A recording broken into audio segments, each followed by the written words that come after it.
Clip number 1701۔ اس clip میں آپ قرآن پاک کی سورہ قلم کی آیت نمبر 18 سے 32 تک کی تلاوت، ترجمہ قرآن اور تفسیر قرآن صراط الجنان سماعت فرمائیں گے۔ بسم اللہ الرحمن الرحیم۔ ترجمہ: اللہ کے نام سے شروع جو نہایت مہربان رحمت والا ہے۔ ولا يستثنون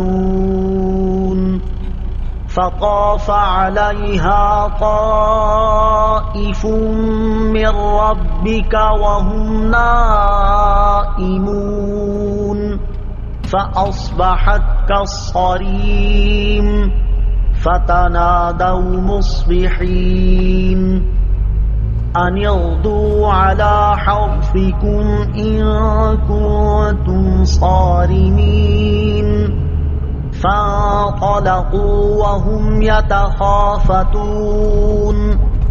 ألا يدخلنها اليوم عليكم مسكين وغدوا على حرد قادرين فلما رأوها قالوا إنا لضالون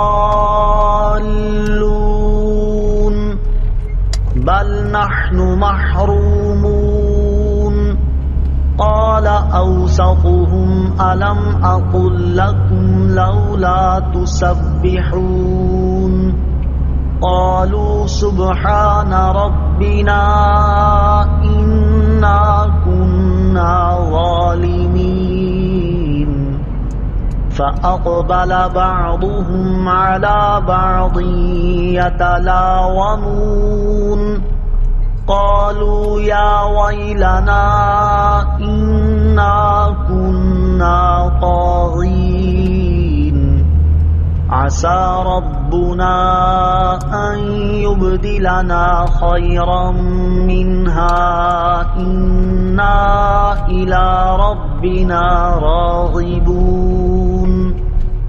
ترجمہ: اور انشاءاللہ نہیں کہہ رہے تھے کہ اس باغ پر تیرے رب کی طرف سے ایک پھیری کرنے والا پھیری کر گیا جبکہ وہ سو رہے تھے، تو صبح کے وقت وہ باغ سیاہ رات کی طرح ہو گیا۔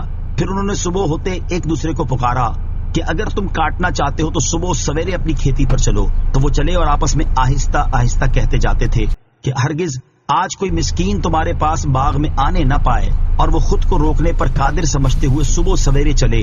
پھر جب انہوں نے اس باغ کو دیکھا تو کہنے لگے بے شک ہم ضرور راستہ بھٹک گئے ہیں، بلکہ ہم محروم ہو گئے ہیں۔ ان میں جو بہتر تھا اس نے کہا کیا میں تم سے نہیں کہتا تھا کہ تم تسبیح کیوں نہیں کرتے؟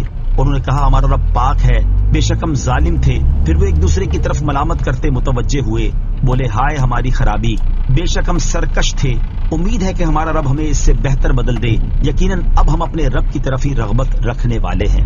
ولا یستثنون، اور انشاء اللہ نہیں کہہ رہے تھے۔ اس آیت اور اس کے بعد والی 14 آیات میں اس واقعے کا بقیہ حصہ بیان کیا گیا ہے۔ اس کا خلاصہ یہ ہے کہ انہوں نے صبح سویرے پھل توڑنے کی قسم کھائی اور انشاء اللہ کہنا بھول گئے۔ پھر یہ لوگ تو قسمیں کھا کر سو گئے، اور اس باغ پر اللہ تعالیٰ کے حکم سے رات میں ایک آگ آئی جو اسے تباہ کر گئی، اور صبح کے وقت وہ باغ جل کر سیاہ رات کی طرح ہو گیا، اور ان لوگوں کو اس کی کچھ خبر نہ ہوئی۔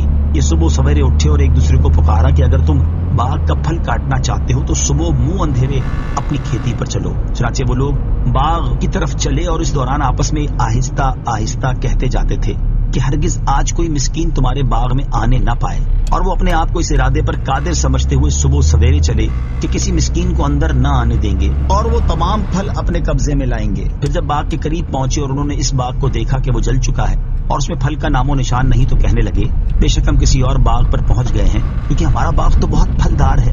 پھر جب غور کیا اور اس کے در و دیوار کو دیکھا اور پہچان لیا کہ یہ اپنا ہی باغ ہے، تو کہنے لگے ہم راستہ نہیں بھولے بلکہ حقدار مسکینوں کو روکنے کی نیت کر کے ہم خود اس کے پھل سے محروم ہو گئے ہیں۔